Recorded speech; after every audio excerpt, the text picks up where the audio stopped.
ស្ដីអ្នកនរគ្នាបាទខ្ញុំសុផាន់ណាក្នុងវីដេអូនេះដែរខ្ញុំមានគោលបំណងមួយចង់ចែកម្លែកទៅអ្នកទាំងអស់គ្នាពាក់ព័ន្ធជាមួយនឹងអ្នកដែលគាត់ចូលចិត្តកាត់តវីដេអូដូចនៅក្នុងវីដេអូនេះនេះចឹងអ្នកទាំងអស់គ្នាមានឃើញឲ្យមានប្លែកអត់តែសារតាវីដេអូនេះខ្ញុំថតទៅឃើញរៀង smooth បាទតែសារតាខ្ញុំអត់ប្រើកាមេរ៉ា Sin ទេអញ្ចឹងហើយខ្ញុំប្រើទៅលើ app មួយដែល Facebook គាត់បានតម្លាក់ថ្មីនេះដោយសារតែមួយរយៈមុនគឺមានcontent creator ដែលគាត់ពីមុនមកក៏បានចែកម្លែកពាក់ព័ន្ធជាមួយនឹង app ហ្នឹងដែរប៉ុន្តែវាអត់សូវទូលំទូលាយក្នុងការនេះដែរខ្ញុំចង់យក app ហ្នឹងមកបង្ហាញទៅអ្នកនរគ្នាថា app ហ្នឹងគាត់ធ្វើសម្រាប់ធ្វើអីហើយទី2គាត់ផ្ដល់អត្ថប្រយោជន៍អ្វីខ្លះដល់សម្រាប់យើងដែលអ្នកកាត់តវីដេអូនិងថតរូបពីចេះ Facebook បានតម្លាក់នេះគឺដើម្បីទី1វាកំពុងតែប្រកួតប្រជែងជាមួយនឹង TikTok ព្រោះថានៅក្នុងហ្នឹងក៏មានដែលបែបបង្ហោះដូចវីដេអូ short វីដេអូដែលផុសនៅ TikTok មាន filter មានអីជាងថតមានអីស្ដាប់បទចម្រៀងដល់អីចឹងណា So នៅក្នុងហ្នឹងពិសេសអ្នកដែលគាត់ចូលចិត្តកាត់វីដេអូដូច content creator ដែលគាត់លក្ខណៈ sport ចែករំលែកលក្ខណៈថាថត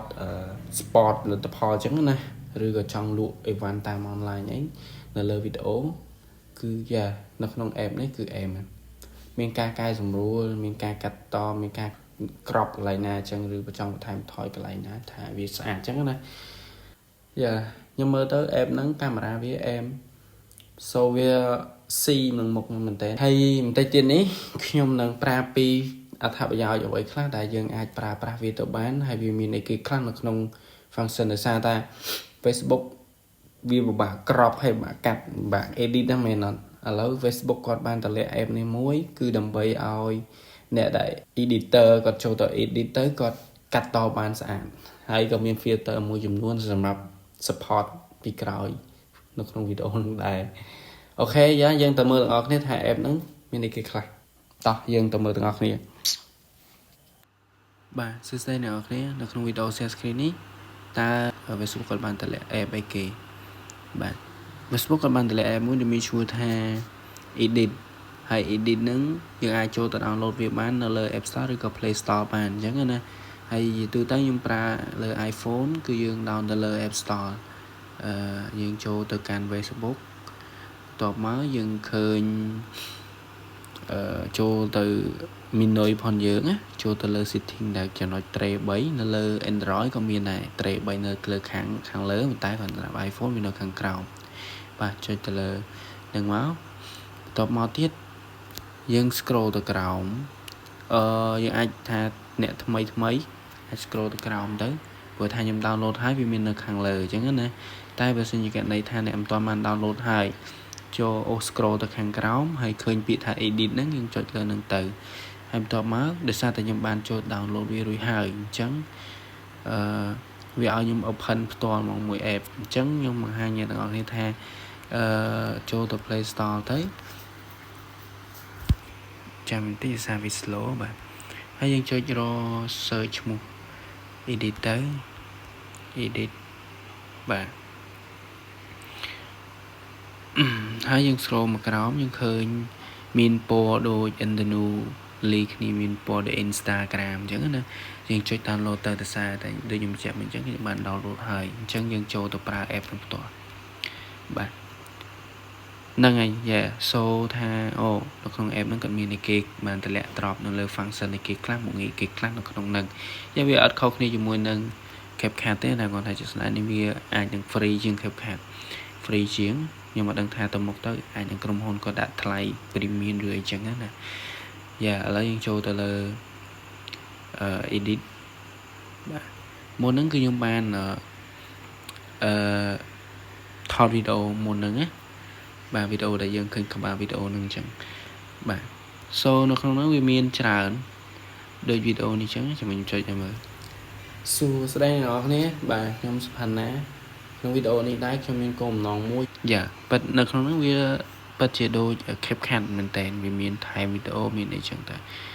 យើងមាន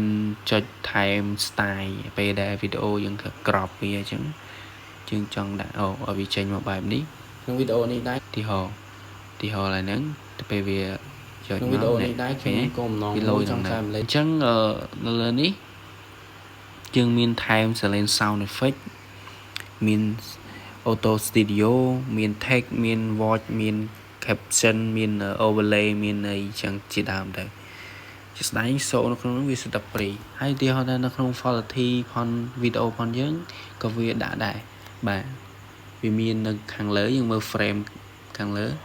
ឃើញមាន 4K ហ្នឹងយើងចុចលើនឹងមកវាមានឲ្យយើងជ្រើសរើស select មាន HD មាន 2K មាន 4K មាន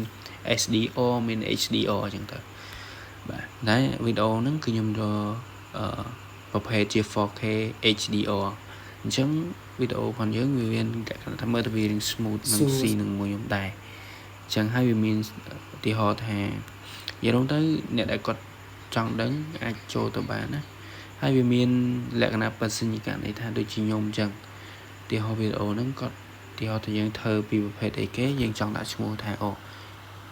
វីដេអូហ្នឹងយើងចង់ធ្វើអីឧទាហរណ៍យើងបង្ហាញអីគេទាំងឧទាហរណ៍បង្ហាញពីedit ចឹងទៅអូខេអញ្ចឹងវានឹងឃើញឈ្មោះវានៅខាងលើវាដាក់ថាបង្ហាញ edit អញ្ចឹងងាយស្រួលនឹងយើង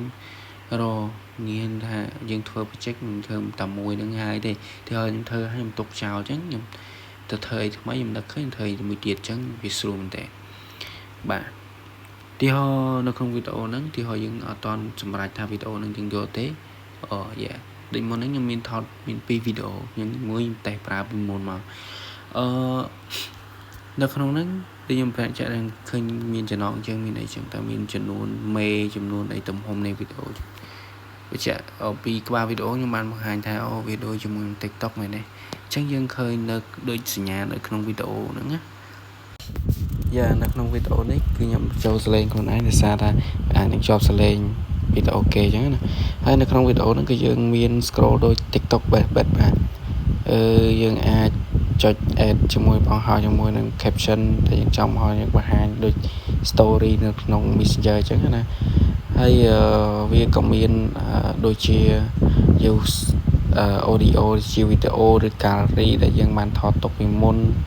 ដែលយើងបានថតហើយយកវាមកបង្ហោះបាននៅលើវីដេអូហ្នឹងនៅក្នុង platform មួយហ្នឹងអញ្ចឹងណាបាទអានេះគឺជា menu របស់យើងនេះគឺជាកាមេរ៉ាថតបាទដូចវីដេអូនេះអញ្ចឹងវាឃើញខ្ញុំអញ្ចឹងណាហើយអានេះគឺជាចំនួន view ដែលយើងបានផុសពីមុនមកអានេះវីដេអូស្ទើរតែខ្ញុំផុសពីមុនមកក៏វា scroll នៅលើ edit ដែរអញ្ចឹងនៅក្នុងនេះគឺជា folder ផងយើងដែលយើងបាន save វាទុកអញ្ចឹងណាទីហោនេះខ្ញុំបាន save ពី Instagram អញ្ចឹងវីដេអូហ្នឹងវានឹងអូខេសម្រាប់វីដេអូនេះគឺខ្ញុំមានតែប៉ុណ្្នឹងហើយបើសិនជាអ្នកទាំងអស់ចង់ដឹងអ្នកអាច download បានអូខេ thank you